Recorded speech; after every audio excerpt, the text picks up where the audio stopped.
jeux vidéo permettent de constituer de véritables carrières. Ça, on en parlera dans la conférence sur les carrières du jeu vidéo. Là, c'est vraiment le développement. Un peu plus technique. Mais d'ailleurs, est-ce que tu penses que tu peux à la fois envoyer et avec ton micro-casque dans la salle? Tu penses que tu peux faire les deux en même temps?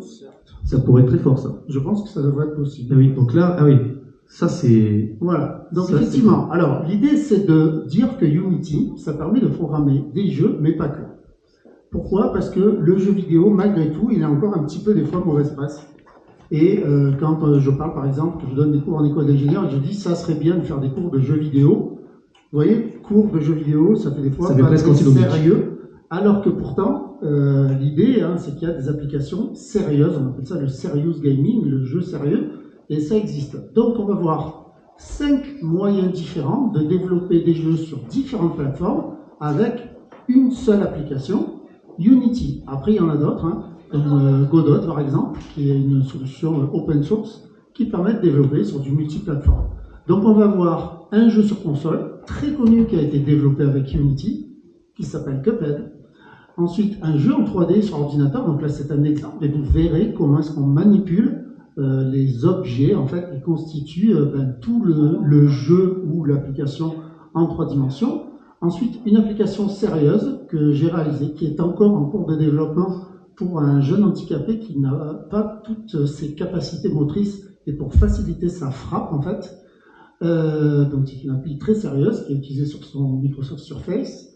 Ensuite, développer une appli pour smartphone, parce que ça c'est possible aussi. Et toujours avec Unity, c'est-à-dire avec un seul outil, finalement, vous développez sur plusieurs plateformes, d'où Unity, l'unité. Et à la fin, vous verrez une démonstration d'un autre de mes développements qui a été fait cette fois-ci en réalité virtuelle. Donc un seul outil pour développer sur plein de plateformes. Un véritable couteau suisse du numérique. Et pour les joueurs les plus aguerris, vous en rappellerez certainement d'avoir lancé un jeu, que ce soit sur téléphone, moi ça m'est arrivé, ou ordinateur ou console, et de lire au début, au lancement du jeu, Made with Unity. Donc, exactement. C'est déjà omniprésent, bien sûr, on enfonce un peu une porte ouverte, mais de rappeler comme ça la véritable versatilité du logiciel, c'est assez remarquable, et Philippe va pouvoir vous le montrer donc sous 5 aspects. Voilà, logiciel, framework, c'est vrai, plus environnement de travail, parce que vraiment ça permet de tout aussi récupérer sur un seul même environnement, le son, l'image, la 3D, etc. Donc là, c'est un exemple, j'ai trouvé cette vidéo qui est assez intéressante. Donc ça part du jeu, on va la dérouler assez rapidement, c'est en espagnol, mais moi je vais pas vous traduire en temps réel, je vais mettre les sous-titres, mais vous expliquer un petit peu comment en fait cette personne, elle a pris le jeu et elle l'a refait en essayant d'expliquer les différents mécanismes qu'elle allait utiliser dans Unity pour faire ce jeu, qui est fait en Unity et qui est assez connu, qui s'appelle donc Cuphead.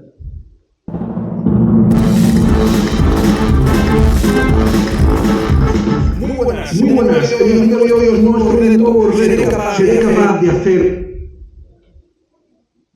Baisse peut-être un tout petit peu le son. Alors pendant qu'il va régler le son, je vais vous sortir juste les chiffres. Pour ceux qui ne connaîtraient pas forcément le jeu, Cuphead, donc, qui est sorti sur multiplateforme, qui a quand même, qui s'est vendu à, alors nombre de ventes,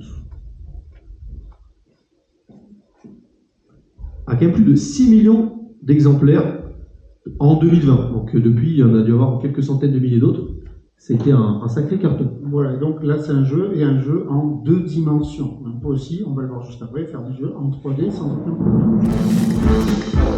Bastante el juego. Estuve buscando, por supuesto, todas las donc ça c'est le jeu. para estudios TMDA. Donc ça c'est amusant parce que là, vous voyez par exemple la gravité elle est inversée, on est plafond, on met des objets, on tire sur des petits objets pour les faire s'ouvrir, ça explose dans tous les sens, etc. C'est un jeu de combat d'une difficulté assez élevée pour ceux qui ont pu essayer. À un moment il est aussi en avion, il vole, donc ça devient une shoot'em up, il doit tirer effectivement. Tout à fait, beaucoup de combats de boss. Voilà. Et un univers graphique assez unique qui rappelle presque les jeux d'antan. Voilà, et là on est dans l'interface Unity. Tout à l'heure je vous ferai une démo en live, en temps réel de cette interface, pour vous expliquer un petit peu tous les différents espaces qui sont utilisés. Là vous voyez en fait, c'est l'animation d'un personnage. Qu'est-ce qu'on a? C'est exactement comme un dessin animé. On a une série d'images qui constituent une animation, vous voyez, ce sont les différents points faits. Et puis ensuite on va rajouter le décor. Donc, on rajoute les décors, on pose des objets. Vous allez le voir ensuite dans la démonstration, on peut même gérer la gravité. Un par de peculiaridades importantes, que a pesar de que no había quedado bien, debía implementarlas. La primera de ellas es ese efecto scroll parallax, por medio del cual lo que hay al frente se mueve más rápido que todo lo que hay al fondo. Y la segunda es darle ese tono recto que tiene el juego mediante un poco. Ok, donc, mais attends, tu sais pas revenu en arrière sur la vidéo là, on l'a déjà vu, non? On l'a fait? Ok. Donc là, il parle de ce personnage particulier qu'il aime beaucoup, qui est une espèce de trombone animé, et donc c'est la même chose. Là, donc là, c'est un zoom, là, on n'est pas dans le jeu. Là. Et en fait, il a recréé le jeu, il a scanné en fait les différents éléments, et il a recréé une partie du jeu pour montrer comment est-ce qu'on pouvait utiliser Unity pour le réaliser. C'était un petit peu son idée. Donc vous voyez, regardez, il a récupéré les différentes images des explosions, et en fait, on va les rajouter une par une, ces images, et on va les jouer donc pour faire les animations que vous avez vues tout à l'heure. Ce que vous avez vu, je vais vous le montrer aussi, c'était une partie de code, parce que derrière Unity, il y a aussi bien évidemment la possibilité, et même l'obligation certaines fois, de coder. Là vous voyez, on réalise une animation, donc on choisit les différents, ça s'appelle des sprites, et en fait là c'est l'explosion de la balle. On va les jouer les unes après les autres, et ça va réaliser l'explosion du pistolet en l'occurrence. Là pareil, un autre objet, on l'anime. Et après donc on peut coder derrière, alors on code dans C#. Le C#, c'est un langage de programmation qui se rapproche du C++. Le C, c'est un vieux langage de programmation qui a évolué pour devenir orienté objet. Et maintenant, c'est un langage qui est devenu événementiel. C'est-à-dire qu'en fait, quand vous avez des événements de l'utilisateur, par exemple, il appuie sur une touche ou en réalité virtuelle, je me déplace, ça va générer des actions et ça va automatiquement appeler ce qui s'appelle des méthodes. Et en fonction de ces méthodes, ça va réaliser des choses. C'est ça de la programmation événementielle. Et donc, maintenant, bien évidemment, les jeux vidéo sont devenus extrêmement rapides, ils tournent sur des plateformes extrêmement puissantes. Donc, en fait, chaque événement est analysé 60 fois par seconde, et quand quelqu'un fait quelque chose, alors il se déclenche l'événement que vous avez programmé. Donc, vous voyez ici, il est là. Là, on joue juste son animation, mais l'idée, et il est en train d'en parler, c'est qu'à un moment, il lance, vous voyez, comme une espèce de cri, il lance un « ouah » comme ça. Et donc, ça peut paraître difficile, mais en fait, s'il explique comment ça a été réalisé, il y a une espèce de masque, en fait, qui va cacher le texte si vous le placez derrière. Donc, regardez, hop, là, il est caché par le masque, mais quand on le déplace, il sort du cornet. Vous voyez, donc, c'est un petit peu, on est entre la création, la programmation, et hop, le texte sort, et on peut générer, en fait, tout ce qu'on veut, et la seule limite possible, en fait, à la programmation, aux jeux vidéo et à toutes les actions de l'être humain en général, c'est notre créativité et notre imagination. Donc vraiment, vous voyez que de façon quand même relativement simple, c'est quelqu'un, bon c'est un programmeur, mais c'est pas un expert non plus, il a réussi à refabriquer carrément un jeu qui s'est vendu à l'international. Voilà. Donc Unity, déjà, ça permet de faire ça. Des jeux en 2D qui se vendent à des millions d'exemplaires, c'est déjà énorme. Et maintenant, Showtime, because on va vraiment voir comment ça fonctionne en réel. Alors, on va d'abord parler d'un jeu en 3D sur ordinateur. Là, on va être dans quelques secondes. Donc, je rappelle, on change 2 à 3 dimensions, bon ça d'accord, mais on passe d'une console à un PC, ce qui est déjà première prouesse. Absolument. Donc là, en fait, on est dans l'interface de Unity. Là, c'est vraiment réel. Si j'appuie sur lecture, alors je vais vous présenter l'espace. Alors, bien sûr, c'est un petit peu complexe, il y a beaucoup de choses. Mais en fait, c'est moi qui l'ai réalisé, cet espace. Et bon, j'ai un mentor de Unity qui est en Espagne. Je salue Karim d'ailleurs. Et donc, il m'a dit que je pouvais réorganiser comme je voulais. Donc, c'est moi qui ai réfléchi, il m'a dit qu'il n'avait jamais vu un espace comme ça. Là, en fait, vous voyez, j'ai toute ma programmation là, de cette scène. C'est pas moi qui l'ai faite, c'est une des scènes qui sert à apprendre à programmer en Unity sur le site de Unity. Donc c'est disponible en fait, pour n'importe qui. Voilà, le premier qui télécharge vraiment peut avoir accès à ce cours. Il y a des tutoriels, on doit les suivre, on doit faire des actions, etc. Donc ici, j'ai l'ensemble de mes objets. Ici, par exemple, vous voyez, j'ai le script qui va réaliser des actions. Là, je ne clique pas dessus, sinon c'est vraiment compliqué l'interface. J'ai des véhicules, je peux mettre le sol, je peux mettre des obstacles, je peux mettre du sol, je peux mettre tout ce que je veux et tout ce que je peux imaginer. Ces objets-là, à l'intérieur ici de mon prototype, j'ai tout. Par exemple, ici, vous voyez ce qui est sélectionné, c'est ma voiture, la voiture bleue. On la voit ici, elle est bleue. J'ai aussi une caméra, c'est très important, c'est la caméra qui va déterminer ce que je regarde. Et vous avez vu dans les jeux vidéo, on déplace la caméra, elle bouge, etc. Donc là, on peut la déplacer comme on a envie, vous allez voir ce qu'on va faire. Et on a des barrières. On a ici la première barrière, puis la deuxième barrière. Elles se sélectionnent.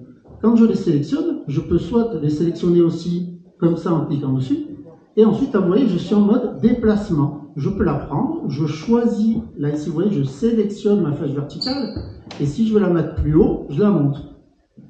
Si je veux la mettre à gauche, je la mets à gauche. La gravité, alors, elle n'opère pas dans ce... Exactement, très, très bonne suggestion. La gravité. Alors, ce qu'il y a maintenant d'intéressant avec les machines modernes, vous savez que même, par exemple, NVIDIA a inclus un moteur de gestion de la gravité qui s'appelle Physics, et qui est utilisé, alors là, c'est leur moteur de gravité à eux, et regardez bien.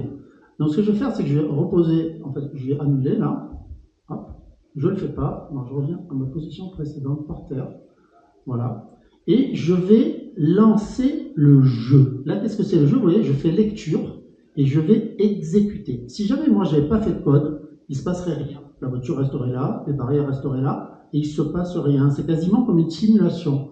Par contre, en fait, ce que j'ai fait, c'est qu'il y a un script qui s'appelle Mover. Ce script-là, il est exécuté dès qu'il y a le premier mouvement du jeu. Et ensuite, qu'est-ce que ça va faire? Ça va faire écrire Let's Go, parce qu'on aime bien Let's Go avec Robin. Ça va écrire Let's Go ici dans la console. Et puis ensuite, ça va ajouter à chaque fois, ça va déplacer mon objet. Translation, vecteur, oui. Faire une translation avec le vocabulaire mathématique, hein, en fait. Donc, il faut quand même être un petit peu bon en maths. Là, ici, vous voyez que mon vecteur de vitesse est à 20 mètres par seconde. Donc, si je fais lecture, 20 mètres par seconde, en fait, c'est un mouveur qui s'applique à mon objet voiture. Que va-t-il se passer? La voiture va avancer. Je fais lecture. Ça recalcule tout. La voiture avance et elle balance en l'air les obstacles. Je n'ai rien programmé de ça. Pourquoi? Parce que ça gère la gravité, ça gère aussi les contacts. Donc la voiture frappe sur l'obstacle est projeté en l'air. Si comme tout à l'heure, je le récupère là ici, et que finalement je le monte, ben, qu'est-ce qui va se passer? Et que je fais lecture, étant donné que la gravité opère. Que la gravité opère. Alors peut-être que ça va le tomber dessus au bon moment, à peu près, c'est tombé sur le toit. C'était pas mal. Donc, on peut déplacer les objets de différentes façons. Hein. On peut les faire tourner. On peut les zoomer sur une ou plusieurs dimensions simultanément.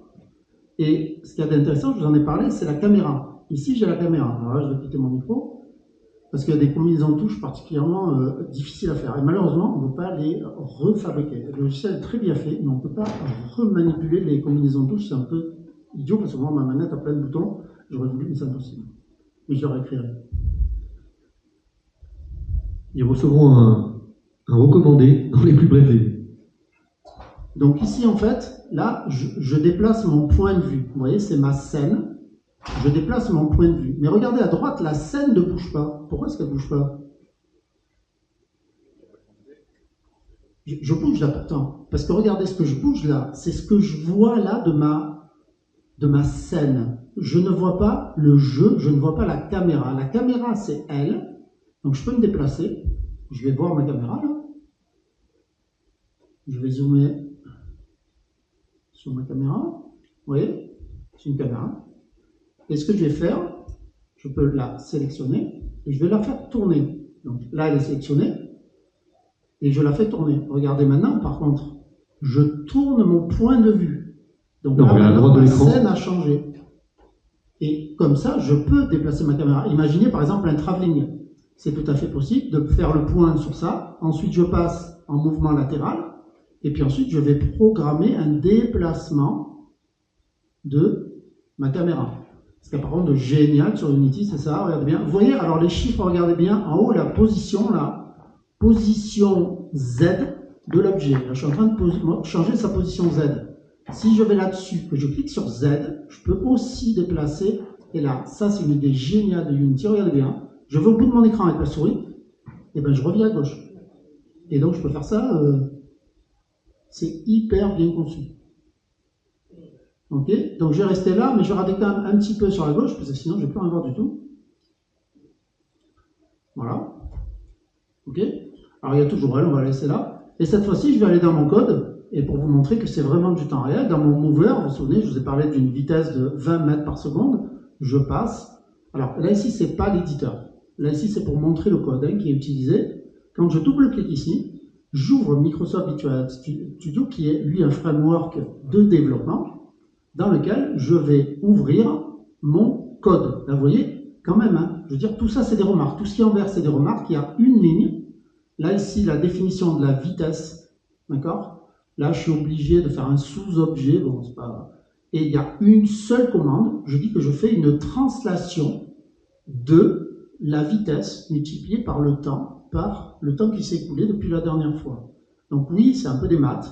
Certes, il faut faire des maths. Il n'y a pas de jeunes ici, mais c'est important parce que de mathématiques, ça ne sert pas. Ainsi que l'anglais. Ça ne sert à rien. Ainsi que l'anglais. Mais l'anglais et les maths, et les mathématiques, pour moi, je pense que la vraie définition, c'est que c'est simplement le langage de la nature. Et là, on crée une nature virtuelle, en fait. Donc, qu'est-ce que je fais? Je vais passer cette fois-ci. On accélère? Qu'est-ce qu'on... on ralentit. Ouais, on ralentit. On va le faire là. Comme ça, on aura plus de temps de voilà. J'enregistre. Je quitte mon éditeur de code, d'accord? Ça, c'est du code, c'est du C#. Donc, voilà, il y a des objets, etc., des héritages qui permettent simplement quand même de manipuler des objets. Alors, regardez bien ce que va faire. Il ne fait pas maintenant. Ça y est, c'est bon, si, c'est fait. Enfin, c'est la mise à jour, oui, j'ai fait. mais quand je fais lecture, là maintenant, voilà. Là, il a détecté qu'il y avait eu des modifications au niveau du code, il régénère. Et là, bah, ça va et cette fois-ci, ma voiture va à 2 mètres par seconde. Ce 2 mètres par seconde, il est réaliste. C'est-à-dire que, et vous voyez ce qui se passe, hein, il pousse les barrières. Bien sûr, ça ne s'envole plus, hein, puisque l'énergie cinétique de la voiture n'est plus la même. Il n'y a pas assez d'énergie cinétique. Tout ça, c'est calculé par le moteur du jeu. Ce n'est pas calculé par la carte graphique. Mais les cartes graphiques de maintenant peuvent calculer ça en temps réel. Quand dans des objets, vous avez des mouvements, comme dans, par exemple, Speed Fiction, Human Fall Flat, où vous avez des objets qui tombent, ou des... Voilà. Ou tu disais Speed Fiction, enfin tous les gros... Pas énormément de gravité, quand même. Mais bon, voilà, des objets qui tombent. C'est calculé par la carte graphique, mais vous pouvez le manipuler vous-même, donc mouvement de caméra, etc. Là, on est sur un jeu en 3D. Et on peut imaginer tout ce qu'on veut, hein, comme jeu en 3D, là, c'est des voitures, mais ça peut être des jeux de voitures, des jeux de combat, des jeux, tout ce que vous avez envie. Et en fait, les événements, ce sont des pressions sur des boutons de manette. Vous appuyez sur un bouton et vous avez l'action qui se réalise. Donc là, c'est un jeu en 3D. On change de registre. Voilà, on change de registre. Là, on est sur de la 2D. Et finalement, c'est une application sérieuse qui m'était demandé de développer. Donc, c'est encore en cours parce que il y a la partie prédiction, je ne vais pas vous en parler de façon trop complexe, mais je retourne sur Unity, je suis toujours finalement sur le même environnement, je vais dans le hub qui me permet de choisir toutes les applications que j'ai développées, et donc là, celle-là, c'est FPS. Donc je la charge, il recharge son moteur, et il va recharger mon autre logiciel. Et là, cette fois-ci, vous voyez, là j'étais en 3D avec de l'éclairage, etc. Et en fait, je vais rester en 3D, mais cette fois-ci, je vais dire au moteur que je veux que ça soit affiché en 2 dimensions pour faire une application plate, tout simplement. Donc en fait, il recharge, et là vous voyez, j'ai mon logiciel. Alors je ne vais pas vous montrer l'application, mais c'est un exécutable.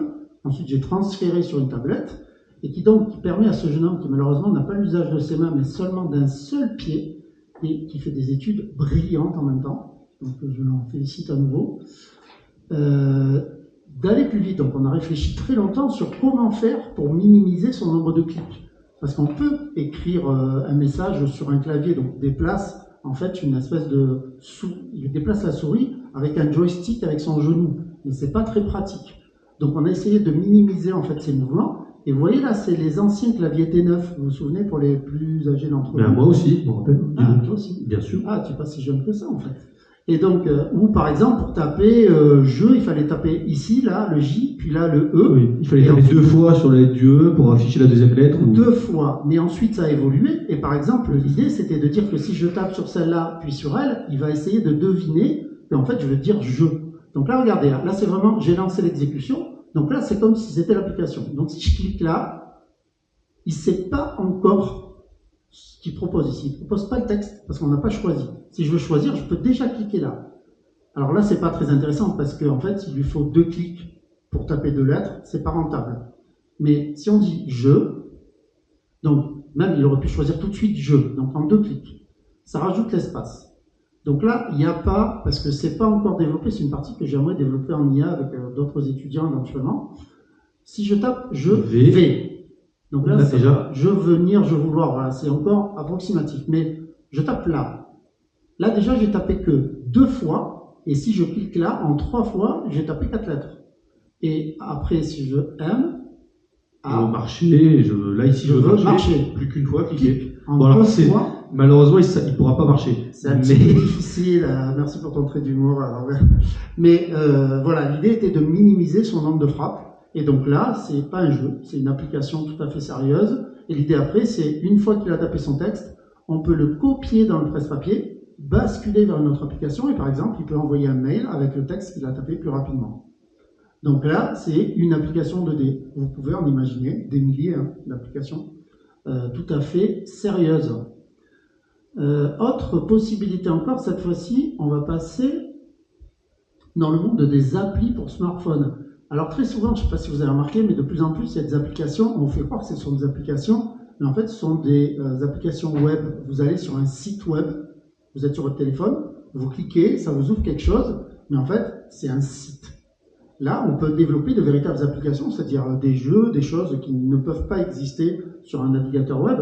Et c'est l'exemple de cette application que j'ai fait développer pour smartphone, qui s'appelle Wemori. Wemori.io, c'est ça. Donc on va lancer le mobile connecté.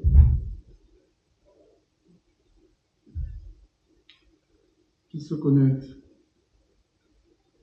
si tout va bien, à mon téléphone. Ici, on a l'écran du mobile. Et vous avez, on va le mettre en plein écran, ça sera mieux. Est-ce qu'on peut le déplacer là? On peut le déplacer, mais sinon il n'est pas grand. Je vais essayer de grossir un petit peu. Est-ce qu'on peut? Non, on ne peut pas. Voilà. Si, ouais, très bien. Très bien. Donc là, on est sur le mobile. Donc en fait, vous voyez ce que je vois sur mon téléphone. Enfin, moi, je ne le vois pas, je vois que sur l'écran. Donc je glisse. L'application, elle est là. Donc elle a été développée intégralement là, par un autre de mes développeurs qui est en Suède. Donc je le salue aussi. Qu'est-ce dépend, sinon on veut voir le compte en banque. Made with Unity. Donc l'application est faite avec Unity. Et qu'est-ce que c'est Wemo? Ce sont des espèces de cartes de visite virtuelle. Alors je ne sais pas si vous avez la curiosité de scanner le Wemo que vous avez sur la fiche de cet événement, qui vous donne en fait accès à un ensemble de données. Donc par exemple, là ici, vous avez une carte, c'est ma carte, mais c'est une version de démo, dans laquelle en fait, je peux mettre mon téléphone, mon mail, etc. Donc je peux rajouter des éléments, comme par exemple, je rajoute mon adresse, je valide. Donc là ici, j'ai un troisième item. Si là, alors donc on pourrait scanner, mais en fait, si là je clique, ça va faire quoi? Ouais. Bon, vous voyez, et donc en fait, ça fait, ça c'est ma carte de visite, je montre mon téléphone à quelqu'un, la personne me scanne, et elle peut me téléphoner directement en appuyant sur le bouton, m'envoyer un mail, venez chez toi, aller dans ma société. Mais là, vous voyez que c'est encore rouge, parce que là, j'ai pas encore dit, finalement, vers quoi pointer cette adresse. Donc là, ce que je peux faire, c'est valider. Là, je vais sur... En fait, je peux cliquer sur ça. Ah, il est en train d'importer. En fait, il importe sur mes serveurs les données. L'import a fonctionné très bien. Là, je viens de cliquer sur l'icône, et là, je suis sur Internet. Là, vous voyez, j'ai ma carte de visite, et j'ai le téléphone. Si j'appuie là, sur mon... en fait, ça va appeler, puisque je suis sur mon téléphone. D'accord? Donc, c'est une carte de visite, je la montre aux gens, comme ça, j'ai plus besoin de papier, et on m'appelle directement. Voilà. Et vous avez vu, l'adresse, pour l'instant, donc elle ne fonctionne pas. Elle est où? Ça, c'est Facebook. J'ai toujours mon mobile connecté ou j'ai perdu? Non, là, tu viens de fermer l'écran du mobile en voulant fermer Facebook. Reconnecte-le. En fait,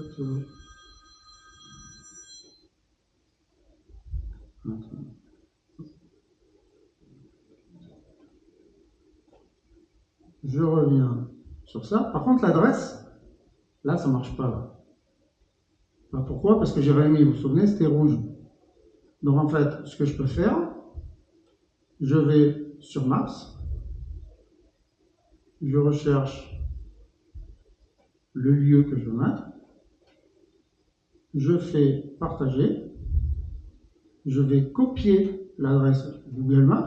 Attention parce que ça ferme bientôt, hein. Si tu veux y être à temps, il faut partir maintenant. Ouais, mais c'est pas grave, j'ai pas prévu de travailler aujourd'hui, je suis là, je m'amuse. Donc ici, je dis vers quoi ça doit pointer et je vais coller l'adresse que m'a donné Google. Je valide et je viens de rajouter, ça s'appelle un WAD, Memory Atomic Data, une donnée unitaire.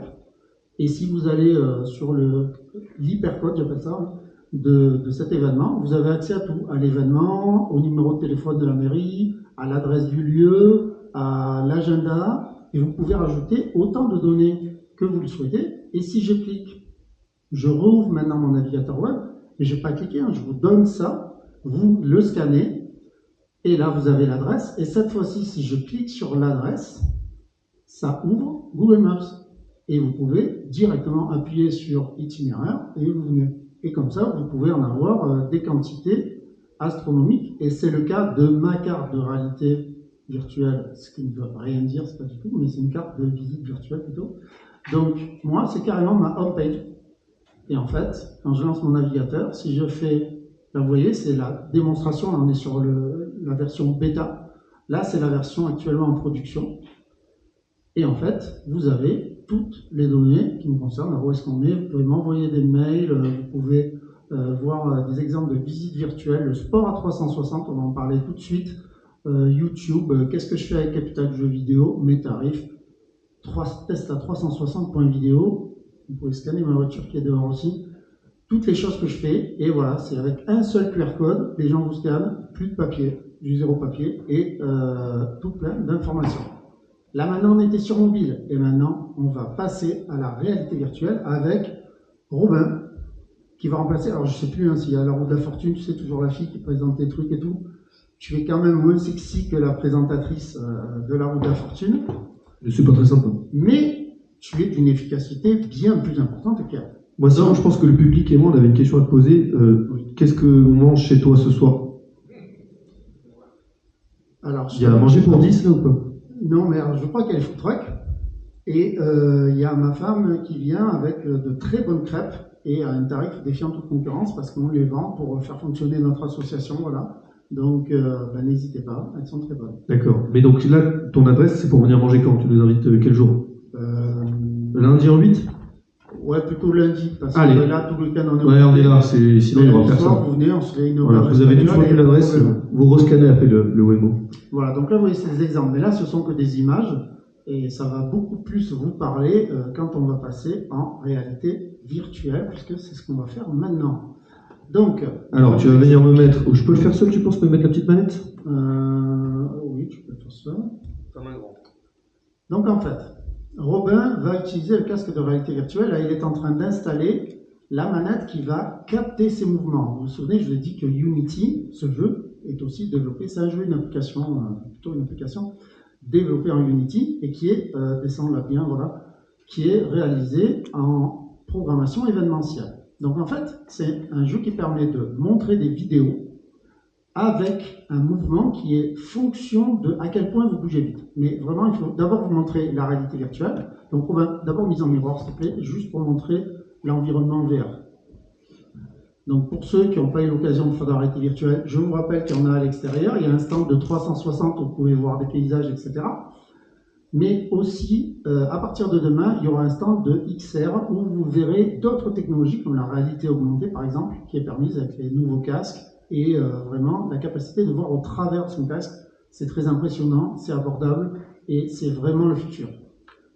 Donc, ce que va faire Robin, c'est qu'il va passer et mettre son casque en miroir. Moi, là, ici, je suis connecté sur le site de Meta. Et il va m'envoyer le flux de son casque pour que vous puissiez voir. Robin, ça pas du tout. ta manette, elle est complètement sortie. Tu l'as mise dans l'autre sens.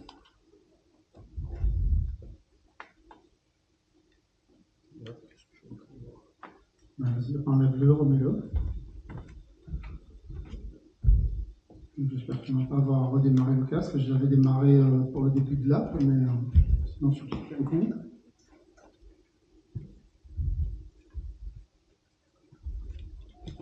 Bon, en attendant, je vais vous montrer la vidéo pour. Je pense que vraiment.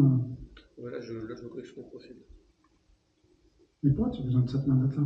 L'autre, il voulait pas. Mais en fait, là, j'ai le cercle blanc en dessous, mais là, je suis écran noir. Est-ce qu'il y a trop de lumière dans ça? Non, ça marchait tout à l'heure. J'ai testé plusieurs fois. Hein. Attends, c'est pas bon toujours. Non, là, qu'est-ce qui se passe? T'as plus rien du tout? Non. Bon. Si je le mets, j'ai le. Tu veux tester tout? Non, on redémarre. Tu arrêtes, tu redémarres. Alors, on va redémarrer le casque. C'est l'ancien casque de Meta. Là, c'est le MetaQuest 2 actuellement. Il y a le 3 et le 3S. Le 3S qui, bizarrement, est moins cher que le 3, à 250 €. Je ne sais pas plus, mais quand même. Et il vous permet vraiment de découvrir de nouveaux univers que vous imaginez même pas. Donc, là, je vous donne un exemple de la vidéo qu'on a réalisé. C'était dans un événement pour les jeunes, mais pas que, hein, c'est tous les âges. Donc par exemple, voyez, je passe par ça, et puis finalement, site web. Et donc, c'est le soir à 360. Si vous avez la vidéo, vous pouvez voir en fait les différentes applications. Donc, on a le casque, et soit on marche, soit on fait du rameur, soit on fait du vélo. On l'a fait aussi en maison de retraite, ce genre d'événement. Ou alors on peut aussi faire du paddle, comme on a ici. Tout plein de choses qui sont... la seule limite encore, hein, c'est l'imagination. On filme avec des caméras exactement comme celle que vous voyez ici, qui est une caméra 360 qui capture l'ensemble de l'univers autour d'elle. Ensuite, on prend la vidéo, on la manipule, on la met à l'intérieur du casque. Et ensuite, c'est comme si on était à l'intérieur de ce paysage. Donc on peut tourner la tête, regarder devant, derrière. C'est bon pour la mise en miroir? En général, sur le web. on ne peut pas le faire en réalité.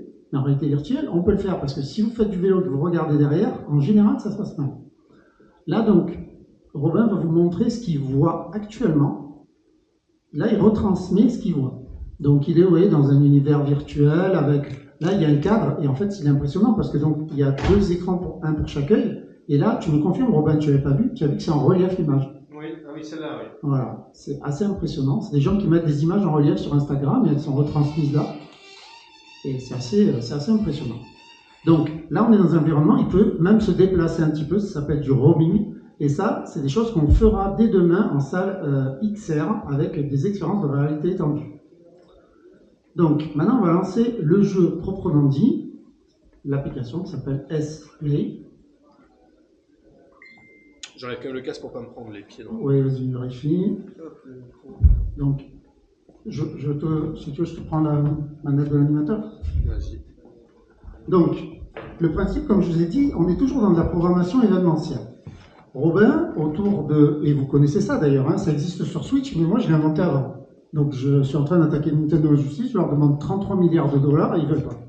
Vous retrouverez le procès en cassation, ils ont fait appel en fait. Là. Voilà. Donc en fait, les mouvements de Robin sont retranscrits ici, là. C'est une vidéo que j'ai filmée moi-même avec, dans mon sac à dos, une caméra à 360 comme celle-là.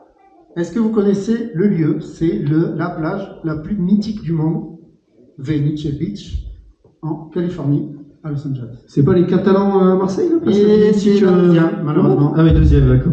Voilà. Donc j'ai pédalé et à chaque fois que je revois cette vidéo, eh ben, j'y retourne. Alors explique un peu le concret là, comment ça marche là. Vous voyez en face là, il y a la vitesse. Et en fait, vas-y Philippe, je te laisse expliquer ou tu l'expliques moi? Non, mais je veux continuer, vas-y. Là, vous voyez, autour, je ne sais pas si on la voit sur scène, autour de ma jambe, j'ai une des 2 manettes du casque qui est attachée. Et en fait, le logiciel développé... Moi j'ai l'autre ici, je suis juste un présentateur. ...détecte l'énergie de mouvement, on va dire la différence de mouvement de la manette, ce qui donne une vitesse à la vidéo et ça permet de la faire tourner plus ou moins vite. C'est-à-dire que là, je vais utiliser des OIK assez classiques, j'ai décidé d'accélérer, bon bah ça a accéléré un petit peu trop, donc on va pas aller dans le rouge. ça ferait aller les choses encore plus vite autour de moi. Et si au contraire je décide de m'arrêter, voilà, il y a une petite inertie de mouvement. Donc Et le vélo, puis, ça s'arrête s'avancer doucement. tranquillement. On se fait un petit quelques repos, instants. on regarde la partie Et de là, je volley. suis totalement, je peux admirer les palmiers, je peux regarder, voilà, il y a peut-être faire un petit cocktail en terrasse, on verra. Ou alors peut-être m'allonger dans l'herbe. Et donc on est dans. Et d'ailleurs, on peut regarder mon ombre. Je peux regarder mon ombre Eh oui. sur la droite. On peut regarder les cheveux Jamais aussi, le voilà, super sa petite montre, c'est bien lui, hein, vous voyez, on le reconnaît à la petite mèche qui part sur. Bon, ça c'est pas un détail. Non. Et donc, si bien sûr je recommence, ça redémarre doucement, donc je ne vais pas aller trop vite. Et quel est donc l'intérêt, on va dire, génial derrière ça, Philippe? C'est de pouvoir se balader partout dans le monde entier. Alors, il faut bien sûr qu'il y ait la vidéo. Et ce pendant qu'on fait fait du sport. Et actuellement, on fait aussi des animations en maison de retraite en réalité virtuelle. Et souvent, les résidents nous demandent est-ce que vous n'avez pas une vidéo de sous-marin, par exemple? J'ai toujours rêvé d'être dans un sous-marin, j'ai jamais pu. On recherche sur YouTube. Et on peut montrer des vidéos. Mais bien sûr, on ne peut pas le faire comme ça. Ces vidéos-là, elles sont manipulées de façon particulière pour pouvoir faire justement du mouvement relatif. En fait, une vitesse relative par rapport au mouvement. C'est exactement ce que fait Robin. Donc là, on est à vélo. Attention, le skateboard, là, oula, oh. Et il a donc la manette accrochée à sa jambe. Là, moi aussi, je change de vidéo. Ah, il m'a mis Et sur le cette kayak. fois-ci, on a fait du kayak avec, tu peux baisser, je ne me souviens plus exactement comment s'appelle le monsieur, on va leur faire publicité, c'est l'association Le Grand Bleu, et cette fois-ci on est à Corbière, À Marseille. à Marseille, et donc là on a fait du kayak, donc là on fait du kayak, on va se balader. Alors à savoir que, là je pense qu'elles doivent être autour de moi les rames, on aurait pu tout à fait, pour répliquer le mouvement de ce sport actuel, utiliser des rames pour les bras et avoir la manette accrochée à l'avant-bras ou autour du bras. Et imaginez là aussi, quand vous faites du vélo, moi j'ai eu l'idée, j'ai fait un test cardiaque, donc rassurez-vous, tout va bien, mais j'ai fait un test cardiaque et j'ai fait du vélo. Et je me suis dit, purée, c'est vraiment pas super, regardez le mur, etc. Est-ce que je pourrais pas... J'ai pensé aux cages de réalité virtuelle, j'en ai discuté avec le cardiologue qui était assez... il a dit oui, mais il faudrait des capteurs et tout. J'ai dit oui, ou alors je pourrais faire d'une autre façon, je pourrais prendre ça, etc. Et ça me permettrait finalement, pendant que je suis en train de faire du vélo pour que vous testiez mon rythme cardiaque, eh ben, je visite n'importe quoi. Et donc voilà, c'était sur cette idée-là qu'on a développé. Donc là, on était avec un rameur. Cette fois-ci, on fait du paddle. Même chose, on prend, vous l'avez vu d'ailleurs dans la vidéo précédente, on prend une des deux rames, on se met le capteur en fait gyroscopique qui détecte les mouvements sur le bras. Et là, on fait du paddle, on visite le monde entier. Imaginez, les gens, ces vidéos, elles ont été faites par moi, mais imaginez si YouTube développait ce genre de choses, eh bien, on pourrait visiter le monde entier en faisant du sport. Moi, j'ai commencé à le faire alors que ça n'existait pas, c'était pendant le gros vide, et j'étais chez moi dans ma chambre, c'était l'hiver, et j'ai mis mon casque de réalité virtuelle, et j'ai pédalé, je sais plus où, du côté de San Francisco, sur YouTube, et sur ce même vélo d'appartement, eh ben, j'ai fait du vélo, c'était l'hiver, c'était la nuit, et j'ai fait du vélo en pleine journée en Californie. Vraiment, ça vous sort. Et un jour, ma femme a testé la vidéo, et on a aussi, donc je vous invite à revenir, parce que vous pourrez tester ça dans la salle XR. À partir de demain. À partir de demain, j'ai aussi ça, c'est tout bête, mais vous voyez, on l'accroche quelque part. Et en fait, là, on peut faire du rameur. Et le rameur, c'est la prochaine activité romaine. Donc tu vas ramer en pédalant, ce qui est quand même assez rare. Donc ça, c'est encore du vélo à Saint-Rémy-de-Provence. À Saint-Rémy-de-Provence. Ah, on a changé, et là on est sur de l'aviron. C'est du rameur, là c'est de l'aviron avec le Rowing Club de Marseille, que je remercie encore. Et là on est carrément, tu parles d'en haut, sur le Vieux-Port. Ce sont les seuls bateaux autorisés à se déplacer sur le Vieux-Port. Donc c'est l'équipe là. L'équipe c'était un 4 de filles. Et donc là, la caméra 360 que vous voyez était sur la tête du barreur qui ne devait pas regarder ailleurs. Et vous pouvez faire ça avec eux. Et donc en fait, je montrais la vidéo, ma femme l'a testée, et elle faisait avec un vrai rameur cette fois-ci. Et donc elle l'a fait pendant 5 minutes, elle a enlevé le casque, et elle m'a dit, ça fait un bon bol d'air frais. Et en fait, les gens qui mettent ça, qui sont en maison de retraite, qui ne peuvent plus sortir, ou alors si vous êtes en train, malheureusement vous avez de la rééducation à faire, vous devez faire 1 heure de mouvement, vous en avez marre, vous faites ça, vous faites vos mouvements, vous découvrez la Terre entière. Je ne peux pas aller sur la Terre entière, mais si j'en mange, je me déplace, je fais des vidéos, et les gens peuvent visiter. Après, d'autres personnes pourront les uploader. Nous, l'idée, après, c'est d'aller chercher les vidéos directement sur YouTube et de proposer ça aux personnes pour visiter le monde entier en faisant du sport avec une technologie innovante, émergente et intéressante. Il y a quoi comme exposition en ce moment au UCM là? La Grande Cosquer. Attends, je vais me la faire. Là. En Et ce oui, moment. oui, exact. Voilà, donc voilà, c'est vraiment en même temps de la visite virtuelle. Donc vraiment, ça cumule vraiment pas mal d'avantages. Donc on remercie Robin pour cette activité sportive particulièrement intense. Hein. J'en peux plus là, faut que je descende parce que Il a réussi avec brio. je suis essoufflé. Attends, j'ai stoppé la mise en plutôt. C'est bon. Bon, c'est très physique, attention. Hein. Ah, et bonsoir. Oui, ça arrive, ça arrive. Voilà, donc C'est pour bientôt. on a un petit peu divergé, mais justement, c'était l'objectif de cette présentation, vous montrer que Unity, l'unité, c'est la capacité à travers un seul et unique framework de vous donner accès à des possibilités de développement infinies sur, on appelle ça le multiplateforme, sur toutes les plateformes, en partant, on l'a vu, d'un jeu vidéo sur console, Switch, PS4, etc., 5, PS6 bientôt, avec aussi du développement sur mobile, du développement sur PC, de la 3D, pas de la 3D, de la réalité virtuelle, des choses qui n'existent pas. Je vous le rappelle, avec l'intelligence, un petit peu de mathématiques, les seules limites, ce sont notre créativité et notre imagination. Si vous voulez en savoir plus, n'hésitez pas, ça vous amène sur mon site et on peut se contacter pour éventuellement faire des tests de ce produit chez vous ailleurs. Merci de nous avoir écoutés et j'espère que ça vous a donné plein d'idées, que vous en parlerez autour de vous. Merci encore pour votre présence.